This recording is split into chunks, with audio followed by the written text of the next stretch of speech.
നമസ്കാരം, നേർക്കാഴ്ചയിലേക്ക് സ്വാഗതം. ഈ റിപ്പോർട്ടർ ചാനലും അതിൻ്റെ MD-മാരെയും ഒക്കെ അകത്താക്കേണ്ട സമയം കഴിഞ്ഞു എന്നേ പറയാനുള്ളൂ.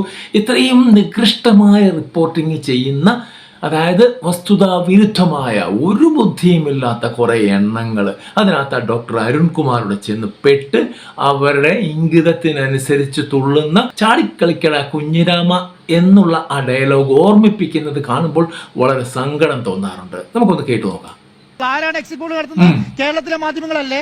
പിന്നെ ഡൽഹിയിലും ബോംബെയിലും ഹരിയാനയിലും ഗുജറാത്തിലും ഇരിക്കുന്ന ആൾക്കാരാണ് എക്സിറ്റ് പോൾ നടത്തുന്നത്. ഒക്കെ നമ്മൾ വിശ്വസിച്ചിട്ട് ഇവിടെ കേരളത്തിൽ UDF അധികാരത്തിൽ വരണം എന്ന് പറഞ്ഞാൽ അത് വിശ്വസിക്കാൻ തൽക്കാലം സൗകര്യമില്ല എന്നുള്ളതാണ് ഏറ്റവും പ്രധാനപ്പെട്ട കാര്യം. പക്ഷേ ഇത് മരംമുറി കേസ് അല്ല എന്റെ കുഞ്ഞ്. മുട്ടിൽ മരംമുറി കേസ് ഇവർ അന്വേഷിക്കുമോ എന്ന് എനിക്ക് പറയാൻ കഴിയില്ല. പക്ഷെ എങ്കിൽ പോലും നിന്റെയൊക്കെ കഷ്ടകാലം തുടങ്ങി എന്ന് വേണമെങ്കിൽ പറയാം. ജാഗ്രത.